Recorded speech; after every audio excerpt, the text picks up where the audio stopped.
तो हमने क्या पढ़ा कि प्रकाश है जो सरल रेखा में गति करता है, मतलब कि एक सीधी रेखा में चलता है। तो इसको हम उदाहरण के लिए समझते हैं कि इसको कैसे समझे। जैसे मान लो कोई यहाँ पर एक पेड़ है, इसको मैं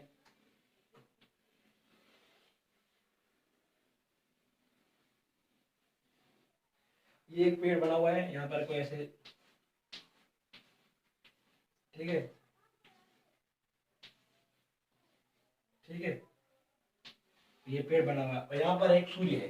तो हमारा सूर्य महाराज है, ये है सूर्य, ठीक है, ये है हमारा सूर्य। थोड़ा पेड़ बड़ा बढ़ गया इसलिए थोड़ा समझ आता हूँ। तो जैसे सूर्य से आने वाली किरणें यहाँ से आएगी, थोड़ा सूर्य को थोड़ा दूर माना, अभी तो जगह नहीं इसलिए मैंने थोड़ा नजदीक बनाया। सूर्य से आने वाली किरणें इससे समांतर किरणें आएगी, ठीक है, सूर्य की किरणें समांतर आएगी, ठीक है। सूर्य के यहाँ से प्रकाश आ रहा है, किरण यानी बोल रहा हूँ प्रकाश आ रहा है, यहाँ से सूर्य का प्रकाश यहाँ से आ रहा है, ठीक है, यहाँ से आ रहा है। तो देखा होगा कि जब सूर्य की किरणें किसी पेड़ या किसी वस्तु पर पड़ती है तो उसकी एक छाया बन जाती है, उसकी एक छाया बन जाती है, उसकी एक छाया बन जाती है, ठीक है।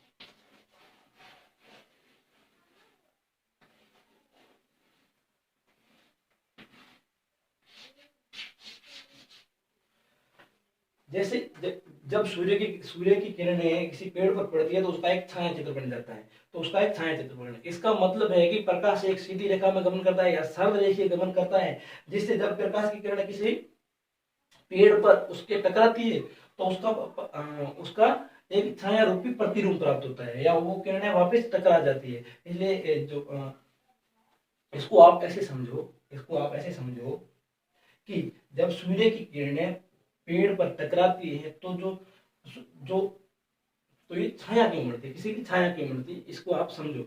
देखो जब छाया बनती, छाया किसकी बनी, इस पेड़ की, ठीक है, पेड़ की छाया बनी, क्यों बनी, देखो छाया अगर देखो यहाँ से यहाँ पेड़ होता नहीं तो छाया नहीं बनती, अगर यहाँ पर पेड़ नहीं होता तो छाया नहीं बनती, ठीक है।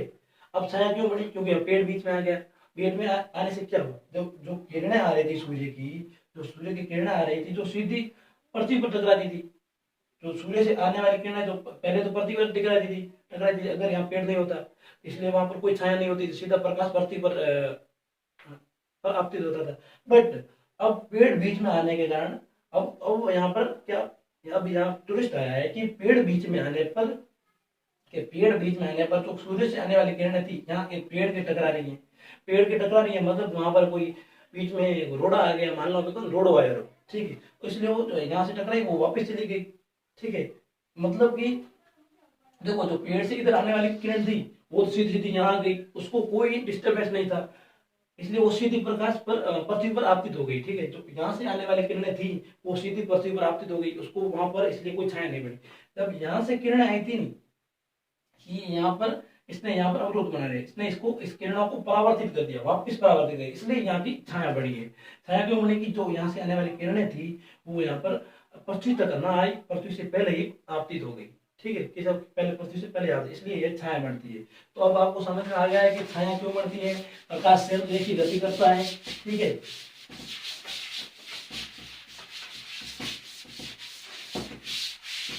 प्रकाश सरल एक ही गति करता है। और अब एक और उदाहरण लेते हैं, जैसे हमारे पास कोई एक नारंगी है, मान लो हमारे पास सेब है, ये सेब जैसी पड़ी है,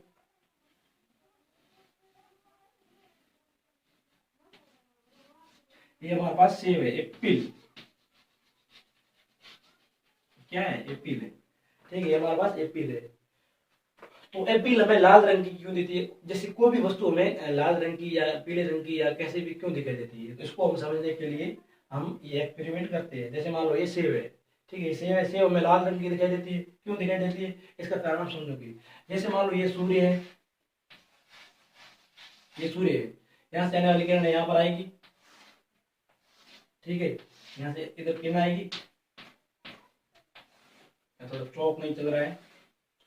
अगले वीडियो में मैं आपको अगले 2-4 वीडियो में वो मार्कर हार कर मंगा देंगे, तो आपको इसको थोड़ा बोर्ड को उल्टा कर देंगे ताकि आपको थोड़ा सा अच्छा दिखे, इसलिए अब ये थोड़ा इस वीडियो में आप चौक से रखा हुआ है 2-4 वीडियो में। तो देखो यहाँ से किरणें आ रही है जो सेब पर आपतित हुई है, आपतित हुई।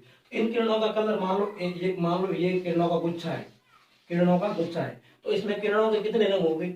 अब एक्चुअली तो हमें एक दिखाई देता है, 7 रंग मिलके हमें एक रंग दिखाई देता है, बट कितने गुच्छे होंगे? 7 रंग होंगे, सब तो वर्ण होगा, ठीक है। कितने रंग होंगे? 7। मान लो ये लाल है, मान लो ये लाल रंग की है, ये पहले तो लाल रंग की होगी, ठीक है, ये लाल है, बाद में हरा, ग्रीन, रेड, ग्रीन, ऑरेंज, ठीक है, ये सभी रंग की किरण यहाँ पर आएगी।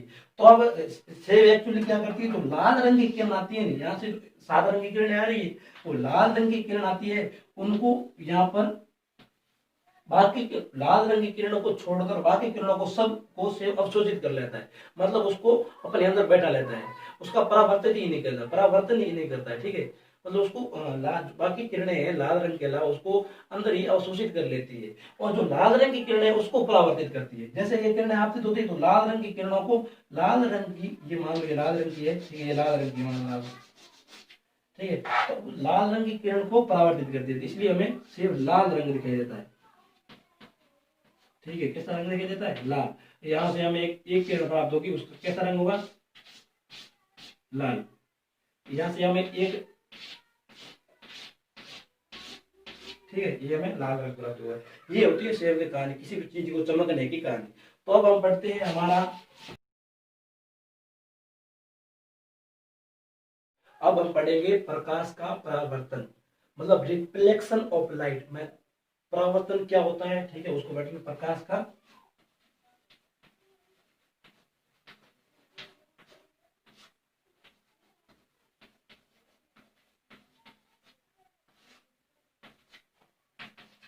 ठीक है। अब हम पढ़ेंगे प्रकाश का परावर्तन। अब परावर्तन क्या होता है इसको समझने के लिए पहले हमें आप एक बता दूं, आपको सूचना दे दूं, या मतलब आपको बता दो, आपको शेयर कर दूं कि जब सूर्य से किरणें आती है, वो कभी एक किरण उसको मतलब मान लो एक किरण उसको निर्धारित करना संभव नहीं, एक किरण को अलग लेके हमें एक्सपेरिमेंट करना ये हमारे लिए संभव नहीं है। मान लो मतलब इसका मतलब ये है कि जब सूर्य से किरण आने वाली किरण एक किरण तो नहीं आएगी, वो अनंत किरणें आती है, मतलब बहुत ज्यादा किरणें आती है, तो उसको उसमें से एक किरण को अलग निकाल कर एक्सपेरिमेंट करना हमारे लिए ये संभव नहीं है। तो हमें मतलब सूर्य की किरणों को 2 4 5 किरणों को साथ मानकर चलते हैं, और हमें क्या कहता करते हैं कि सूर्य की किरणें हैं जो मतलब प्रकाश है वो सरल रेखा में गति कर रहे हैं, और तो जो किरणें आ रही हैं, प्रकाश की जो किरणें आ रही है वो एक दूसरे के समांतर है, ये इनके बीच की दूरी है वो बराबर है। समांतर को समझते हो आप? जैसे मान लो ये किरणें समांतर हो गई, ठीक है, ये समांतर होती है, तो आपको समांतर आपको समझ में आना चाहिए, ठीक है। तो अब हम प्रकाश का परावर्तन पढ़ेंगे। प्रकाश का परावर्तन का मतलब है कि जब जब प्रकाश की किरण किसी पृष्ठ पर या किसी वस्तु पर या किसी कण पर या किसी पार्टिकल पर, प्रकाश के परावर्तन का मतलब है कि जब प्रकाश की किरण किसी पृष्ठ पर, किसी वस्तु पर, किसी कण पर, किसी पार्टिकल पर आपतित होती है। आपतित होने का मतलब है कि जब पड़ती है, जैसे मान लो ये कोई पृष्ठ है, ये पृष्ठ है, ये कोई पृष्ठ है, ठीक है, जब वो आपतित होती हैं, जब वो आपतित होती है तो वो उस पृष्ठ से टकरा कर, जैसे ही पृष्ठ से टकराई तो वो एक नियमित दिशा या विपरीत दिशा में परावर्तित हो जाती है। जैसे मान लो ऐसे हो सकती है, ठीक है, ठीक है, ये परावर्तित हो सकती है। इसका मतलब ये है कि प्रकाश की किरण वो यहाँ से ऐसे हो सकती है, ठीक है।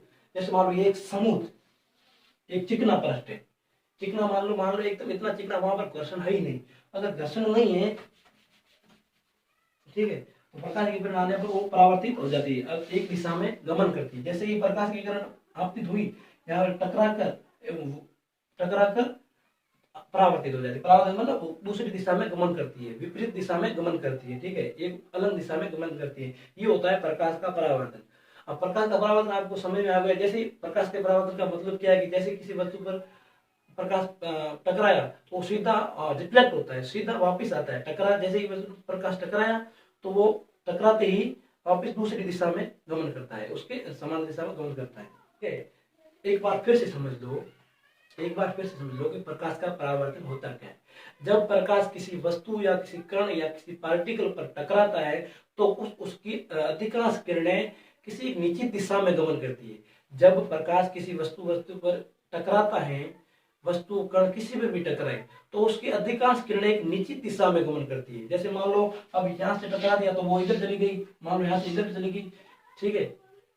तो ये होता है प्रकाश का परावर्तन, ठीक है। मतलब जैसे किरण आई वो वहां पर रुकेगी नहीं, सीधी वापस दूसरी किसी निश्चित दिशा में गमन करेगी, ये होता है प्रकाश का